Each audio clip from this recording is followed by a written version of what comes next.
Production funding for Behind the Headlines is made possible in part by the WKNO Production Fund, the WKNO Endowment Fund, and by viewers like you. Thank you. COVID restrictions, city-county consolidation, and the failures on the bridge. Tonight on Behind the Headlines.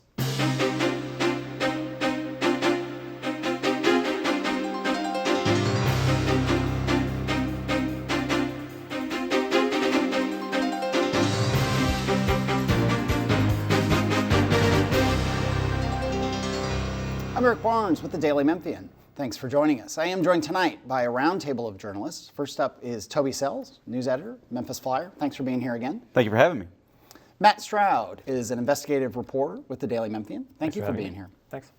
Karanja Janaku, editor, the New Tri-State Defender. Thanks for being here again. My pleasure. Good to see you in person. Absolutely. And Bill Dries is a reporter with the Daily Memphian.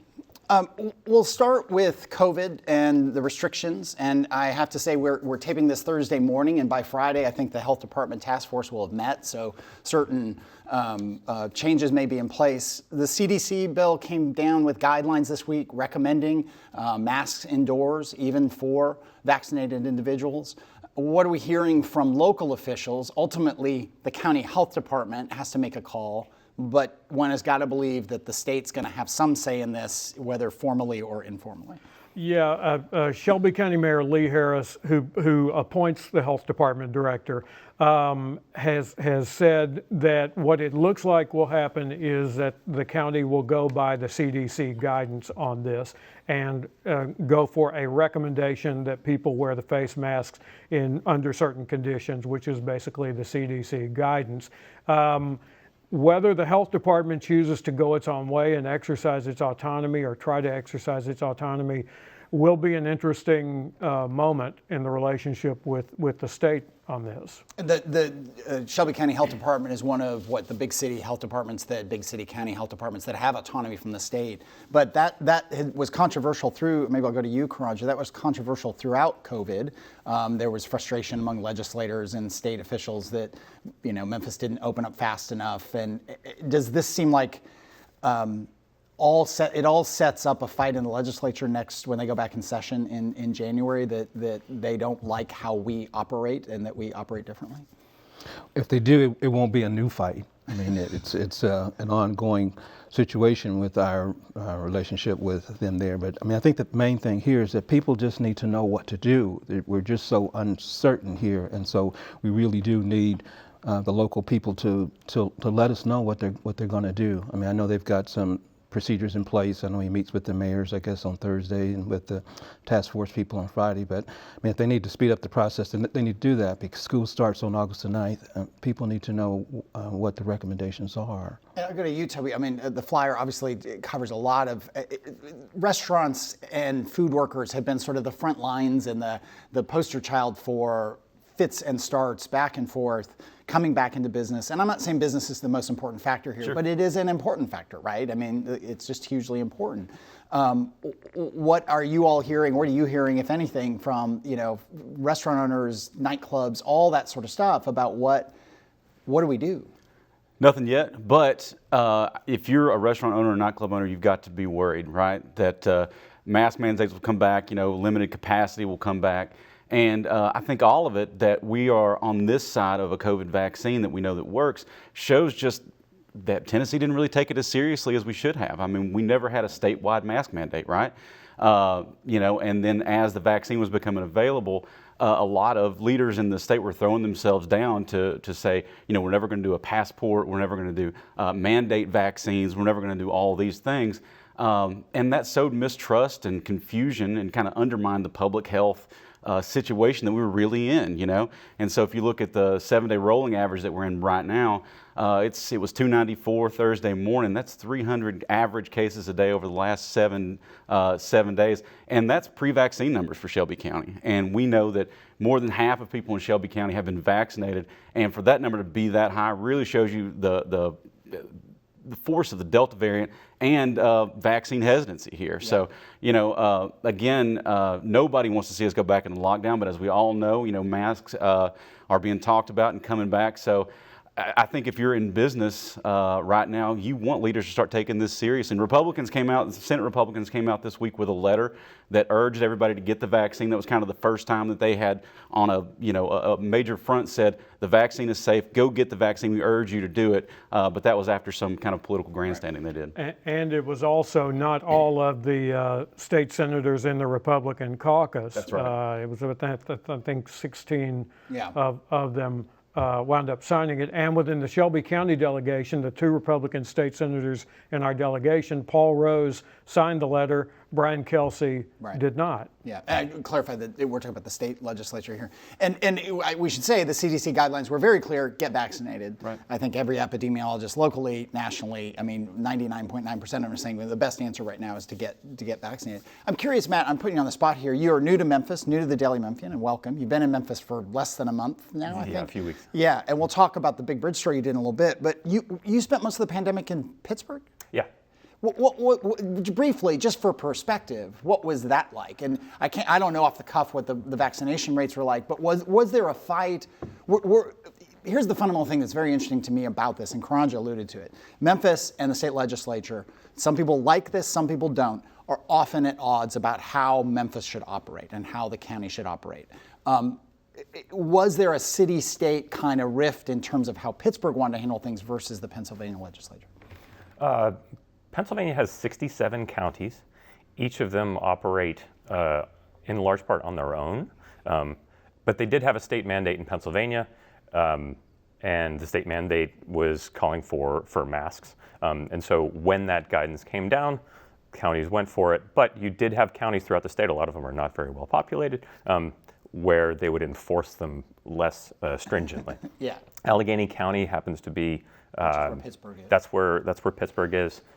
They enforced mandates pretty strongly and would report it regularly. So you'd have restaurants.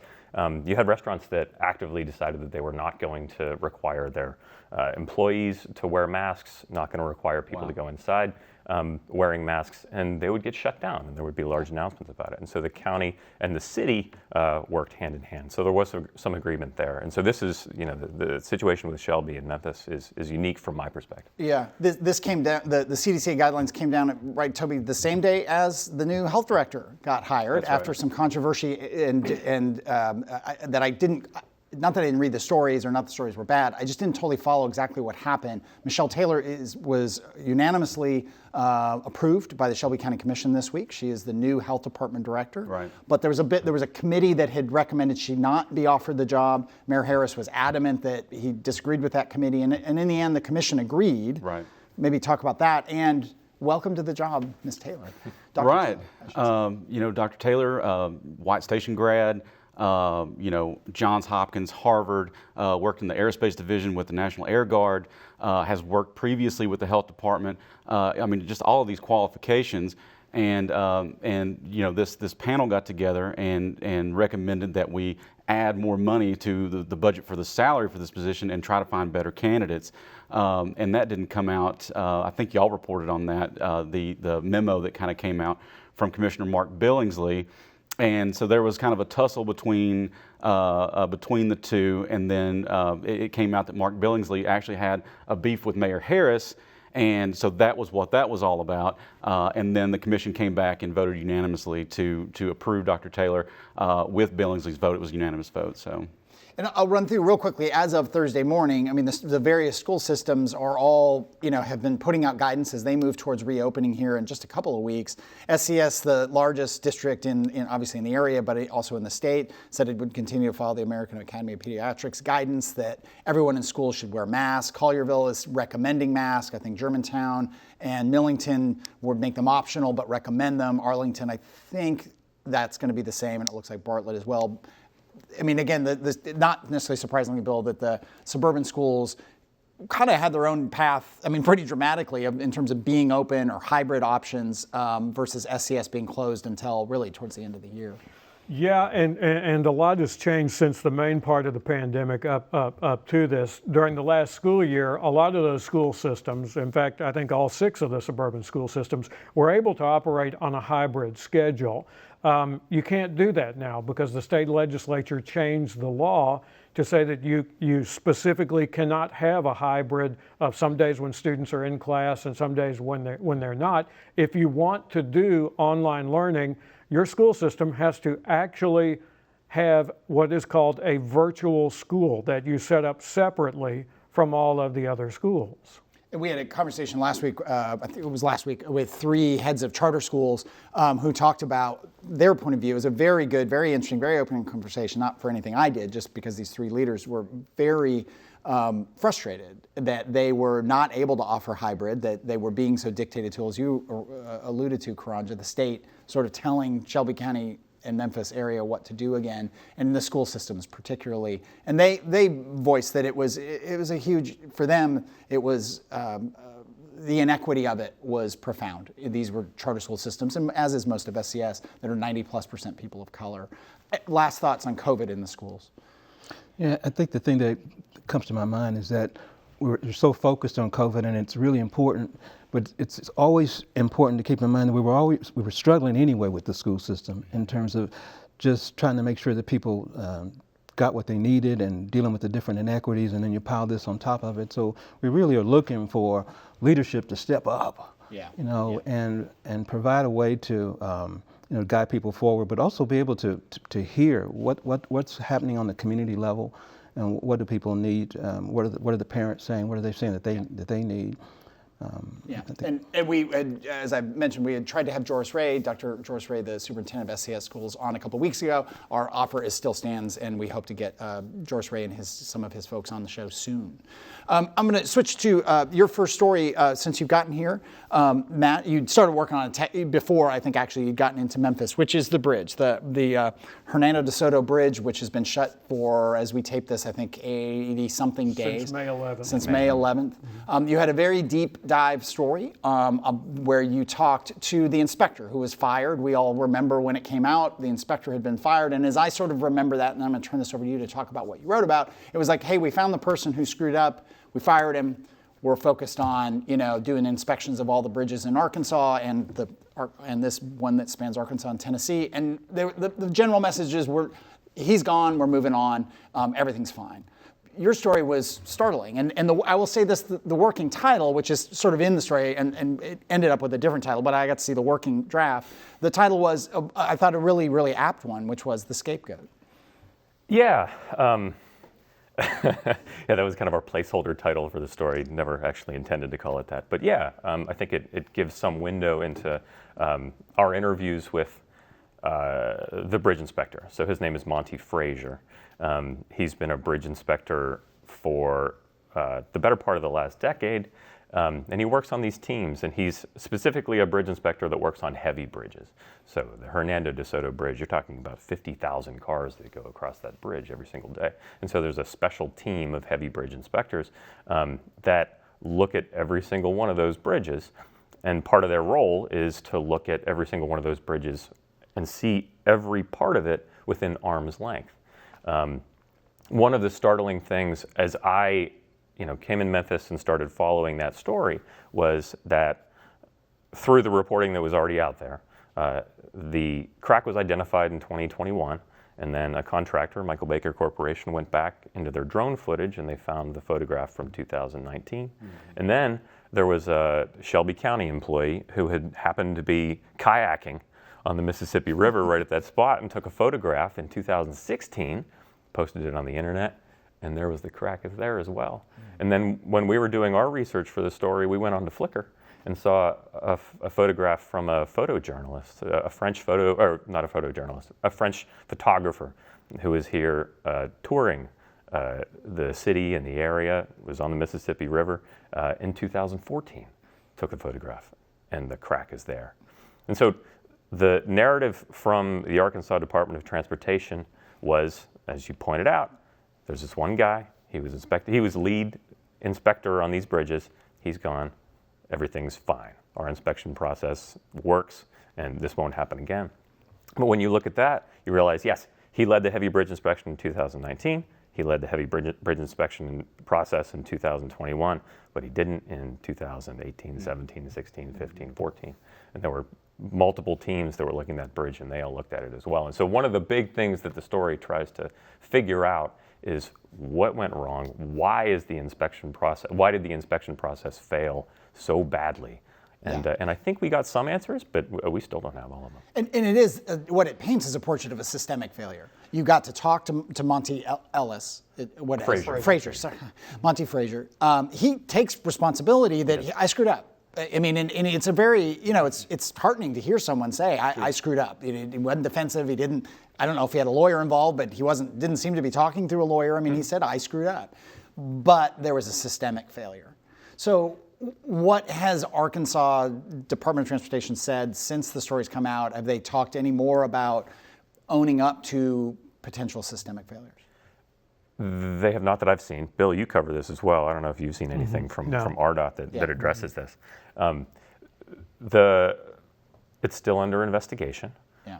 So there are 2 reports that are going to come out in the next month or so. One of them is actually looking at trying to identify when the crack actually originated from. I love, by the way, that we call it a crack. Right. What is the right name for this? Because it's not a crack. It's a giant gap. Yeah. This huge, I mean, I'm not making fun of you, but we call it crack. Everybody writes it. Sure. It ain't a crack. I mean, it's not some little, thing.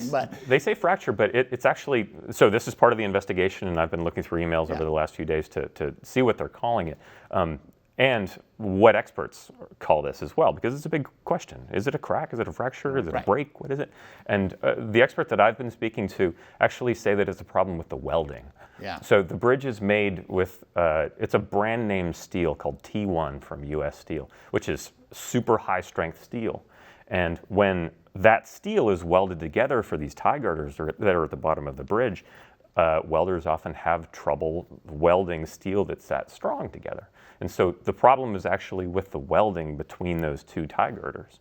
Yeah. And the bridge is what's called fracture critical, which means that if any one of those tie girders fails, the whole bridge comes down. Wow. Yeah. And so the experts that I've spoken to have talked about the fact that it's not the nicest sounding title for that kind of bridge, fracture critical. It makes it sound really severe, but it's true. And that's why the inspection process is so important on these bridges, because if they miss something like that, that whole bridge can go down.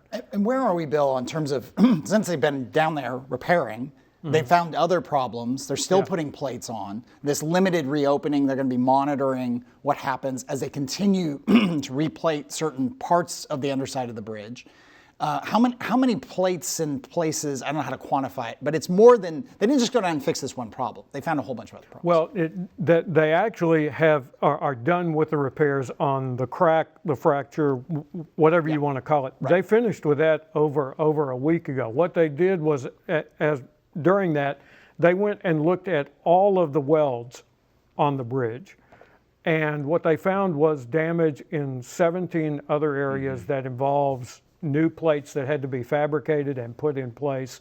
And so 17 other spots on the bridge that were at least concerning enough that they had new plates fabricated and bolted into place, and all of the work that goes in to transferring the load of the bridge temporarily while those plates are made and then put in place and bolted in place. It's a very complex procedure, and they will probably finish with the vast majority of that work coming up, if you're watching this on Friday, coming up Monday morning at 6 a.m. is when eastbound traffic into Memphis resumes on the bridge. The westbound traffic out of Memphis will resume about a week later. Assuming all goes well on the under their monitoring and so on and so forth. But as you're going back and forth on the bridge, you will still see work crews who will be working on the bridge. They can stay there as long as they want, as I'm concerned. I should note that we'll have Clay Bright is scheduled to come on. He is the head of the Tennessee Department of Transportation. They are doing the repairs. Arkansas, if you don't follow this closely, has been doing the inspections. And obviously a question for Clay Bright will be, is Arkansas going to continue to exclusively do the inspections on bridges like this? There's also, I don't know, anybody else want to add on bridge? I mean, there's more talk now of a third bridge. I mean, that's coming up. I think this morning, the Senate bipartisan group, or maybe it was last night, signed off on a plan for federal infrastructure spending. There's Pete Buttigieg was here, the head of the U.S. Department of Transportation. It's a timely story nationally. What did I say? Pete Buttigieg, what did I the say? Secretary of Transportation. Okay. Well, I just don't know if y'all are seeing it or hearing it out there, but bridge hesitancy right now is a thing. I don't know if you're seeing it on social media, and I've heard a few people at the local taverns talking about it. But yeah, I'll never take that bridge again, right? And they're super worried about it, which of course we know that everybody will continue to go back across the bridge. But Commissioner Bright said in the statement that went out about the reopening that the repairs that we made are good for years to come. So we'll see how that affects bridge hesitancy. Oh, and TDOT posted that video of those two big dump trucks racing across the bridge. I don't know if that's to quell some of that bridge hesitancy or not, but there it is. That was the load testing Okay. of the bridge. Okay. I prefer Toby's story. Okay. Bill has to be rational. I'm going to move on to Sam Hardiman, who covers City Hall for the Commercial Appeal. Had a story, I think it was Wednesday night, on a new proposal to start, yet again, city-county consolidation discussions. So Chase Carlisle, the city councilman, Reginald Milton from Shelby County Commission, want to put a charter commission together to make a proposal that would go before voters in 2022 to look again at city-county consolidation. Bill, you've covered numerous of these efforts over the years. I mean, is any sense of this one having more or less momentum behind it, and where have the others gone in the past? Because this has come up many times that I can think of. The discussion has come up many times. It rarely gets to the part where an actual commission is appointed to draft a consolidation charter, drafting city and county government. And we should point out that it gets said over and over whenever these things are on the track, that this consolidates city and county government. It does not affect the 6 suburban cities and towns within Shelby County. The last one of these we had was in 2010. Nor does it affect schools, which is also a hot button thing that gets people Right. It does not affect schools, Right. which had been seen as a major point in this. I don't know how much of a point it is at this point. The last proposed consolidation charter was in 2010. It went to voters in the city and county. What happens is you have 2 separate votes. You have one vote within the city of Memphis, you have one vote in the county outside of the city, and the charter has to be approved by voters in each one of those. In 2010, the consolidation charter was basically crushed, defeated in the county outside of the city, and it very narrowly won within the city of Memphis. It's a very complex discussion. We'll see where this goes. Chase Carlisle has been an advocate of government consolidation basically when he was running for the council in the 2019 elections.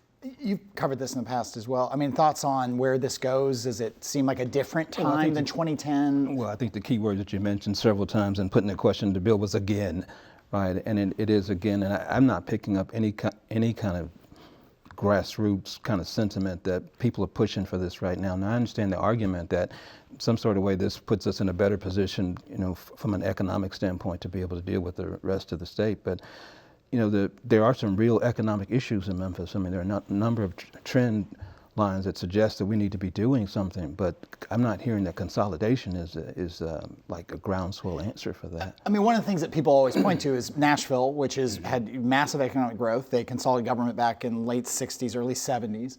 But the one, and it's something hopefully we can get to reporting-wise, not necessarily on the show, of other areas that have consolidated. Because you can also look at Chattanooga. Chattanooga has had tremendous growth. They're not consolidated government. And there are real differences of opinion, to say the least, between Hamilton County government and the city of Chattanooga. So I don't know. I'm curious where it goes. And it always feels like it comes out of nowhere. But Chase is a serious politician, and as is Reginald Milton. So we'll see what happens. Yeah, I think that part of this will be gauging what support there is for it, and I think what is inevitable is there will be some pushback on this from political leaders who feel like this dilutes political strength of various voting blocs around the city. Yeah. That's a traditional part of the consolidation discussion. Would the legislature, again back to the legislature, would they be able, can they interfere with this at all? Because it's the kind of thing that at least a certain number of legislators will want to interfere with.